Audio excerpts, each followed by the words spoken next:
You're a part of me, and I'm a part of you.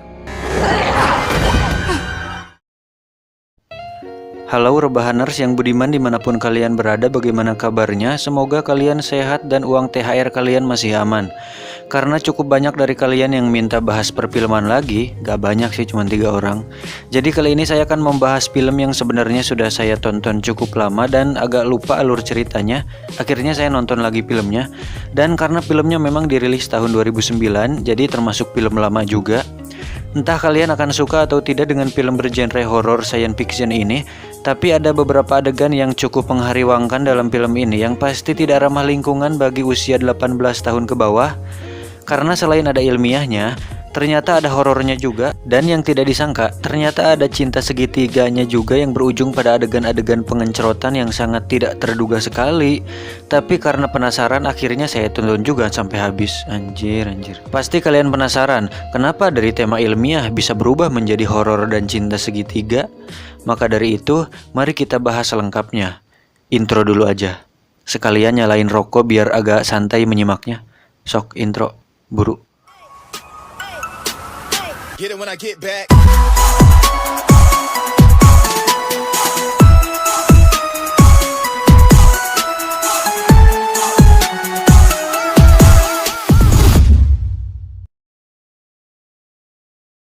Splice adalah istilah percobaan mengawinkan atau mengencerotkan 2 atau lebih DNA makhluk hidup sehingga lahirlah makhluk hidup baru. Tujuannya bermacam-macam, diantaranya adalah untuk mencari obat yang sempurna untuk mengobati penyakit-penyakit yang susah disembuhkan seperti kanker, koreng, dan semacamnya. Nah, alkisah ada 2 ilmuwan pasangan suami istri bernama Clip dan Elsa. Mereka adalah orang yang berhasil mengawinkan beberapa DNA makhluk hidup menjadi makhluk hidup baru. Tapi, perusahaan yang mendanai penelitian mereka menyuruh Clip dan Elsa untuk mengakhiri percobaannya karena hasil yang diinginkan sudah didapat. Tapi, karena insting seorang ilmuwan selalu penasaran terhadap hal baru, berbeda dengan netizen yang selalu penasaran dengan kehidupan orang lain, akhirnya Clip dan Elsa bereksperimentasi dengan beragam gen makhluk hidup. Mereka tengah menantang dirinya sampai berapa jauh manusia mampu menciptakan kehidupan baru. Awalnya, Clip dan Elsa berhasil menggabungkan DNA dari hewan-hewan berbeda seperti kambing dan tikus. Tak terduga, percobaan itu menghasilkan sepasang makhluk genetis. Dengan keberhasilan awal itu, keduanya mencoba mengawinkan 2 makhluk ciptaannya tersebut, hingga terlahirlah sebuah opum. Anda tahu opum? Ini mah opak atuh. Hasrat pun kian membara di benak Elsa. Ia berangan-angan bagaimana seandainya DNA itu digabungkan dengan DNA manusia. Kemudian, keduanya menyuntikkan opum tersebut dengan DNA manusia.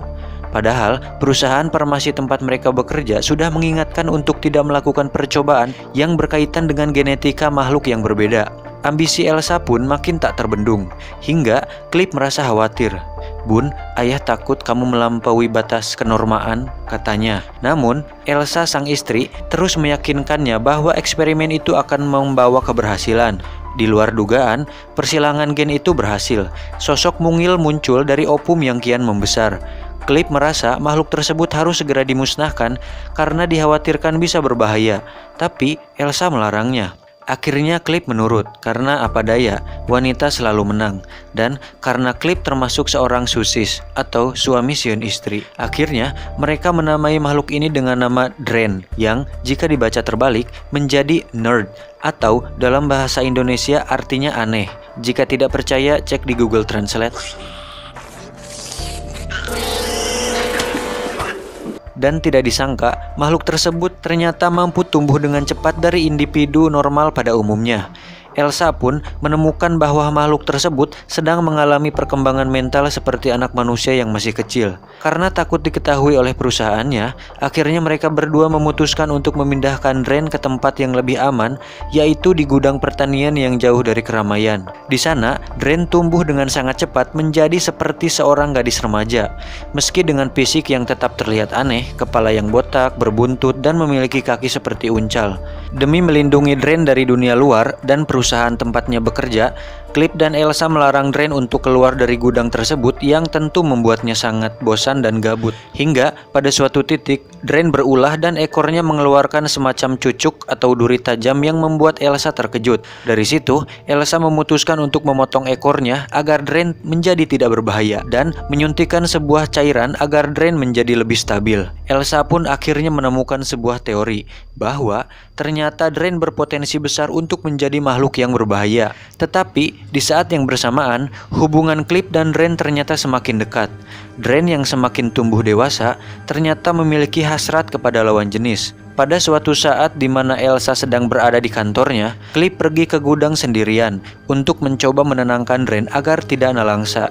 Namun hal itu disalahartikan oleh Dren dan pada suatu titik mereka akhirnya kebablasan yang berujung pada adegan pengencerotan, dan saya pribadi yang menonton hal tersebut agak aneh melihatnya. Ya, kalau si Drennya diperankan oleh Mia Khalifa mah pasti anteng-anteng aja. Cuma ini kan sudahlah, mending kalian tonton sendiri saja. Kelakuan mereka berdua ternyata dipergoki oleh Elsa, tetapi Elsa tidak menyalahkan perbuatan mereka. Justru menyalahkan dirinya sendiri dan suaminya yang sudah merawat dan mengurung Dren yang ternyata perilakunya tidak bisa dikontrol. Pakai R. Pada menit-menit mendekati ending, Dren ditemukan sedang sekarat dan dinyatakan meninggal. Akhirnya, Cliff dan Elsa menguburkan jasadnya di belakang gudang. Di saat yang bersamaan, rahasia Cliff dan Elsa diketahui oleh pihak perusahaan mereka yang saat itu datang ke lokasi tersebut. Saat mereka menunjukkan bahwa Dren sudah mati, jasad Dren yang terkubur di dalam tanah ternyata menghilang. Ternyata Dren belum mati dan justru berevolusi menjadi bentuk yang baru. Jenis kelaminnya pun berubah menjadi jantan. Wanjir. Saat itu pula, Dren menghabisi orang-orang yang ada di sana, menyisakan Cliff dan Elsa yang berjuang untuk menyelamatkan nyawa mereka. Dan endingnya sudah pasti bisa kalian tebak sendiri, dan lebih baik menonton sendiri saja. Kalau diceritakan nanti spoiler. Lah, pan dari tadi juga udah spoiler abis-abisan, John. Bagi kalian yang ingin menontonnya, videonya ada di YouTube dengan judul Splice 2009 Sub Indo. Atau jika kalian malas nyari, klik saja link yang ada di deskripsi. Dan masih banyak referensi film-film bagus yang sudah pernah saya tonton yang saya sangat ingin sekali kalian juga menontonnya. Karena jujur, rata-rata kita kalau nonton film yang memang benar-benar bagus, pasti kita suka pengen orang lain juga bisa nonton gitu. Kayak menunjukkan bahwa nih film emang benar-benar keren. Dan buat saya film Splice ini lumayan, maksudnya dibilang bagus banget juga enggak.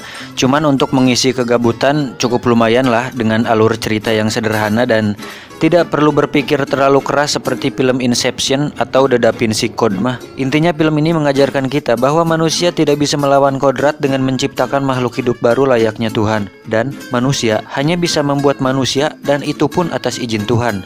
Dan atas izin istri jika dia mau diajak. Kalau gak mau ya paksa.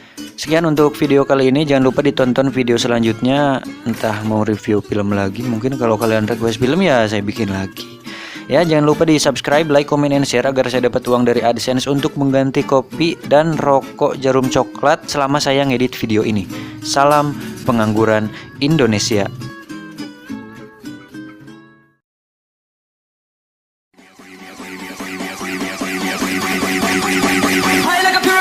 Just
that we would always be. Without you, I feel lost at sea. Through the darkness, you'd hide with me, like the wind